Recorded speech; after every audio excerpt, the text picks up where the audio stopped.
Bundayon la than the Sumjigel on Tantuchi Vicapilla on some share Yentini as a Susu to talk to Miniga as a potential like Yusiviga, Nambitoniga, Ganinji Dandojinigatola, Galachina Report Bundayon, as Nashe. Tashi Delek. Today we commemorate the 60th anniversary of Tibetan uprising. During these days in March 1959, Tibetans rose up in protest against the Chinese foreign rule in Tibet. The Dalai Lama and tens of thousands of Tibetans with him were forced to flee outside the country. More than 100,000 Tibetans were killed during the violent crackdown by the Chinese army. Countless Tibetans were arrested, and many of them were never released back to freedom from labor camps or prisons. Overall, Chinese occupation led to more than 1.2 million Tibetans losing their lives. Around 6,000 monasteries, temples, and historical buildings were looted and devastated. And together with them, irrecoverable pieces of Tibet's rich cultural heritage were destroyed.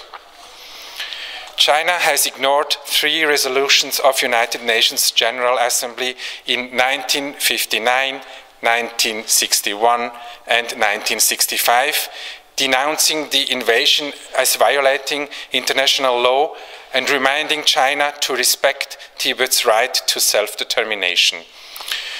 China has also ignored His Holiness 5-point peace plan of 1987, proposing the middle way approach which calls for genuine autonomy instead of full independence. Plans to break Tibetan's resistance by brutal forces or so-called economic development have failed during the past 60 years. Tibetans within and outside Tibet are continuing their non-violent movement for freedom and self-determination, joined by numerous support groups and parliamentarians worldwide. One of these is our Swiss parliamentary group, who joins many others in commemorating the Tibetan uprising. 60 years of Chinese occupation threatened to completely extinguish Tibet's unique culture and religion. Use of Tibetan language is increasingly suppressed in schools and universities and replaced by Chinese. Free exercise of religion is prohibited. Religious institutions offering Buddhist studies are destroyed, such as the Larungar Academy. Monks and nuns are forced to undergo suppression, so-called patriotic education, where they have to denounce Dalai Lama. Methods of repression are now exported from Tibet to other Chinese provinces and used against the Uyghurs and other minorities. Mass transfer of Chinese makes Tibetans a discriminating minority in their own country, leading to their economic marginalization. Too often praised economic development by the Chinese government benefits the Chinese immigrants and not the Tibetans. They are suffering from the downsides of this.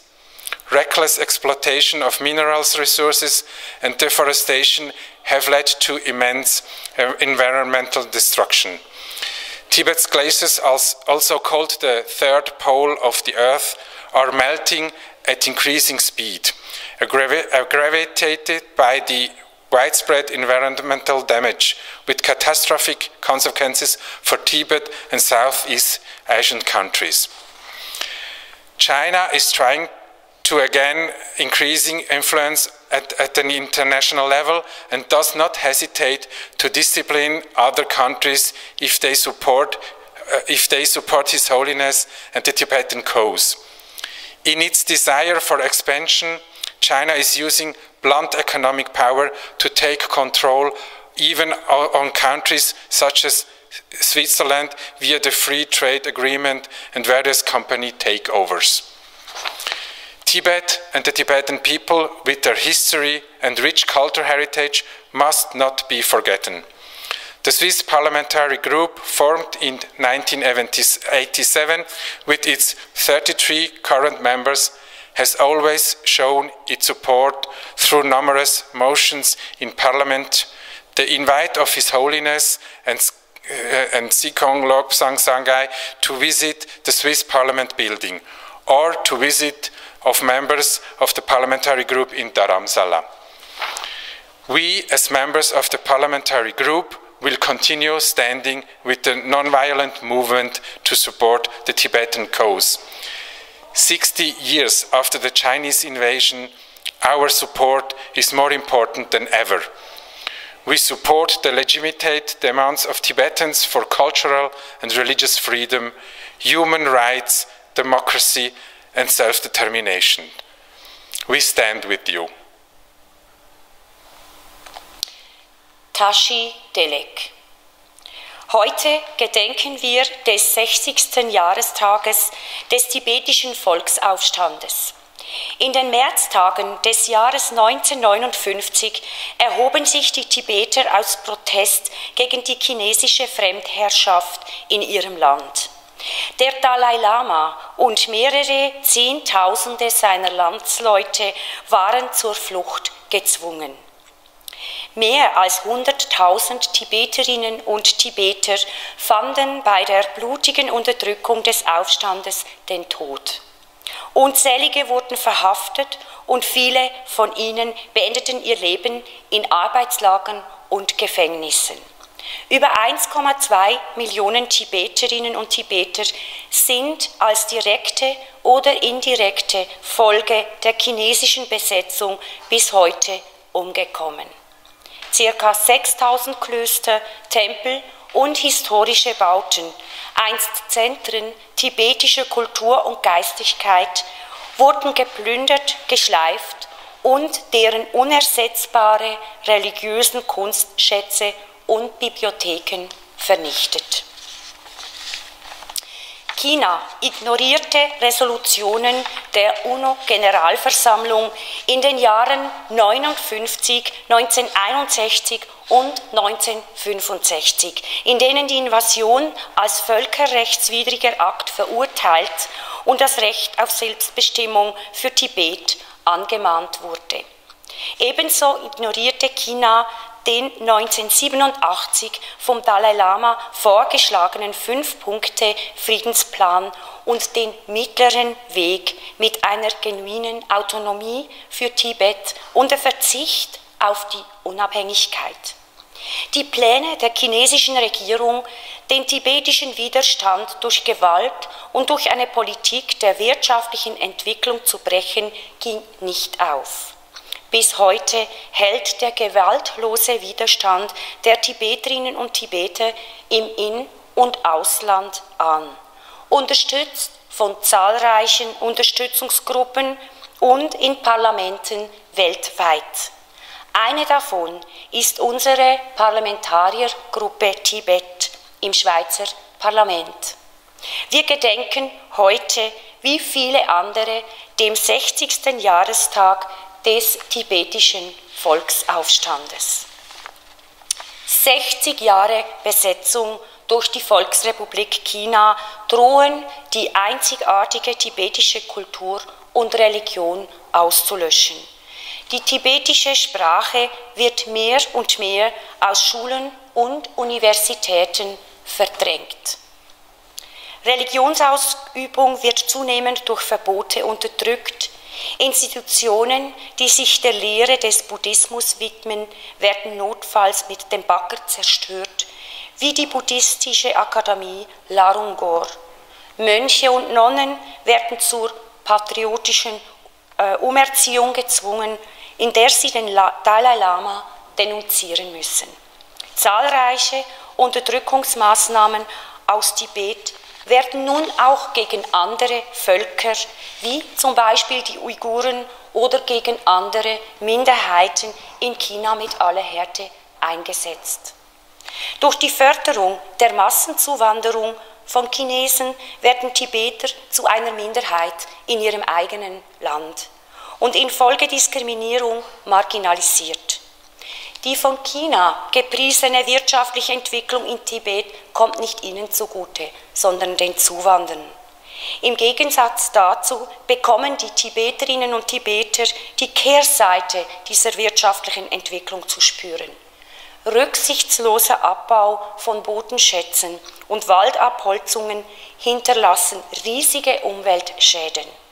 Die Gletscher im Tibet, wegen ihrer Ausdehnung auch als dritten Pol der Erde genannt, schmelzen nicht nur wegen des Klimawandels ab, sondern der Prozess wird durch die gigantische Umweltzerstörung auf dem Dach der Welt noch forciert, mit katastrophalen Folgen für Tibet und ganz Südasien. Auf internationaler Ebene versucht China immer mehr Einfluss zu gewinnen und maßregelt gar demokratische Staaten, wenn diese sich für die Anliegen des Dalai Lama und seines Volkes einsetzen. China setzt für seine Expansionsstrategie immer offensiver wirtschaftliche Macht ein. Auch gegenüber demokratischen Ländern wie der Schweiz werden wirtschaftliche Abhängigkeiten geschaffen, wie zum Beispiel mit Freihandelsabkommen und Firmenübernahmen. Das tibetische Volk mit seiner einzigartigen Kultur und Geschichte darf nicht vergessen werden. Die Parlamentariergruppe für Tibet mit derzeit 33 Mitgliedern hat seit ihrer Gründung 1989 immer wieder ihre Unterstützung gezeigt. So durch zahlreiche Vorstöße im Parlament, den Empfang des Dalai Lama und des Präsidenten der Regierung im Exil Lobsang Sangay, im Bundeshaus oder die Besuchsreise von Parlamentsmitgliedern nach Dharamsala. Wir als Parlamentariergruppe versichern, dass wir weiterhin an der Seite des gewaltlosen Widerstandes der Tibeterinnen und Tibeter stehen werden. Auch 60 Jahre nach der Besetzung ist der Einsatz für Tibet wichtiger denn je. Wir unterstützen die legitimen Anliegen Tibets für kulturelle und religiöse Freiheit, Menschenrechte, Demokratie und Selbstbestimmung. Wir sind mit euch heute und an allen Tagen. Danke.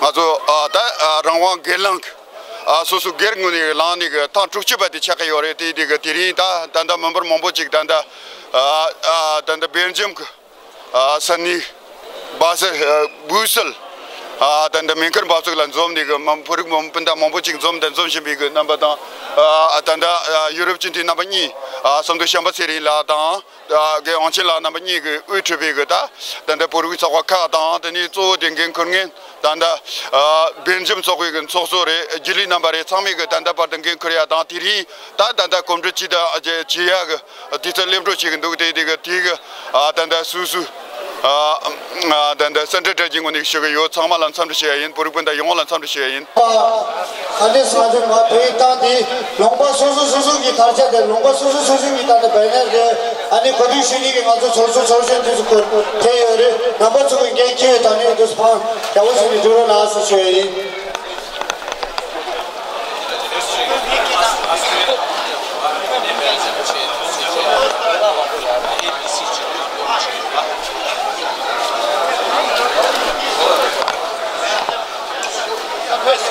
also die Kodishudan de Matus Peda de also ABCD ni Majini dus Kodishisha de Tambo de also Australia de Peda shei dann also Kodishudan ki tani ma Tangshu de Australia ni gozo de sha Australia de Tambo de Peda shei dann also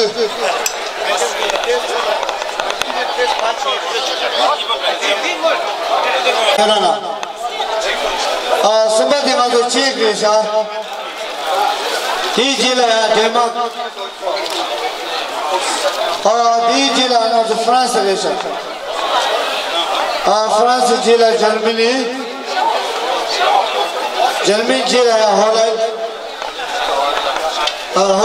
jila Ireland jisa adi jila Italy ani Norway Poland Spain Sweden Swiss and England jisa और दूसरे देश दीजिए यूके देश और दूसरे तंत्र दी सोचने में कुछ पहले रास्ते से ही तो यूरोप नामों में जगह जगह से सोचो पे है अब तो समझ आता है कि दूर पहले दिन आने पर दिया है दीजिए ने आज कल दिन ऊपर सोचो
아니 나랑 뭔가 되게 준비 나긋하니 앞에